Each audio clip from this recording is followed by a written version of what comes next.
One of the major challenges in selling creative design services is that so much of the process is subjective. The end result is subjective, and the process to get there can be very subjective. And so how do you package high-level design services when the client can just simply say, I don't like it? Let's talk about that in today's video.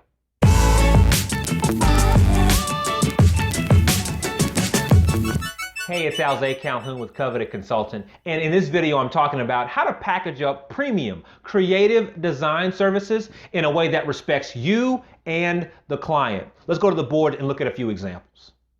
So a common classic design project is creating a logo or a mark for a company to use in a variety of different formats. So let's kind of start with that one. So again, you know that you're designing a process that takes the client where they want to be. One of the first things that you can do to help your client feel better and to value the experience is by being clear that it is in fact an experience. So these milestones are already set in place that will take them where they want to go. So now your client is invested in that process, right? So you know that there's a process to get them to a finished logo that they actually want. By the way, you've got to make sure that you know how to measure this end result.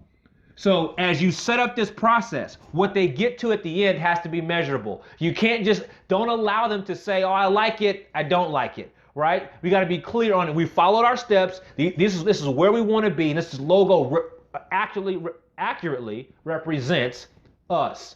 How do you do that? Well, we're talking about it now. So let's go backwards. So having the logo all by itself is not really good enough, right? The logo has to be located somewhere. So if you just send them an email with the logo attached to it, then what do, right? So you got to put it somewhere, probably on their website for one, right? So that makes sense somewhere in the service that you actually install the logo somewhere. Going back a step. So you're gonna have to draft, right? You're gonna draft a few mock-ups, get some feedback. You have to create some examples that they can say yes to. All right, great. Going back, now you got to get down to a core concept. So they want a logo that reflects who they are and what they represent. Do you have a process that will nail your client down to a couple of core ideas? Are we talking about shapes? Are we talking about animals? Are we talking about more eclectic or eccentric ideas?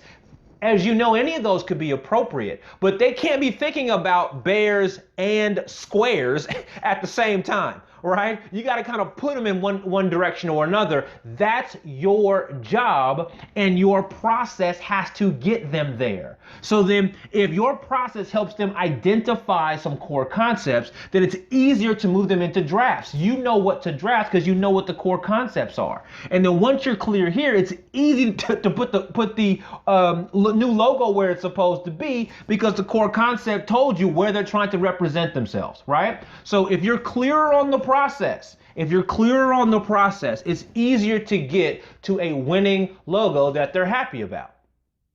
Let's do the same conversation, broader scope. So now let's say that you're not just doing a single logo. Let's say you're doing an entire rebrand. So you're doing an entire suite of images, right? So let's just assume that it's across their entire social media spectrum. So Twitter, LinkedIn, Facebook, YouTube, those are the big ones, right? Again, we've got to make sure that we can quantify that we have an objective measurement at the end, so everyone can agree that we had a successful experience. If you don't have that number, your client can just go, we didn't like it, and then it's a flat line for everyone. So we know that there's a suite of things that we're going to create. What's important about that is when you think about installing it, because clearly if you sent them an email with a bunch of links or a bunch of images for all these different social media properties, good luck with that, right? So you gotta put it in those different places for the client. Okay. But now when you think about drafting these things that will eventually be installed, we're not just thinking about a logo. We're thinking about how that logo would look in the different platforms, how to represent in YouTube and in Facebook and LinkedIn and Twitter. How about the header image? How about the smaller icon? Is there a gravatar that we're also creating, et cetera, et cetera, et cetera. So when you draft these things up, they aren't just making a point of view or a yes or a no on one image. They're making a point of view on how all those images work together to communicate what they want to communicate. So then it makes this part of the process even more important. If you can't nail your client down here on the core concepts and the core places where they want to put these new marks, then the rest of this becomes complex, right? And not as much fun. So you've got to have, and this is the big idea here. Not only are you spelling out the process so that it reads well to your client, so your client can understand, I see, so we do this first, that second, that third, then we get there, then you can say yes. Not only does that happen, but also when you implement this, your client feels your methodology here, and they'll go, wow, we haven't gotten that clear on our core concept in forever. That's how you want them to feel. Then they want to say, wow, you were able to create all those different marks from our conversation? That's genius. And then you can say, oh, you can install all those things immediately? Thank you so much. And now you've gotten to that objective place at the end where you can say our suite is installed in a way that represents and reflects our company at the highest level. Thinking through your services in this way allows you to position yourself as the premium service provider like you actually desire. I look forward to seeing you in the next video. That's all for now. Hey, it's Alzay again, and I really hope you enjoyed that video.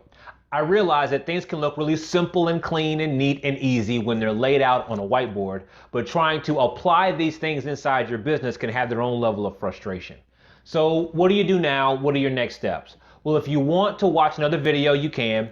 If you want to subscribe to the channel, you probably should. But if you're over the information and you want help packaging and selling your unique consulting services, there's a program that I have, and you can get information on that program via a free training available right now on this page somewhere. So again, thank you for your time for watching this video, and I look forward to seeing you in the next one.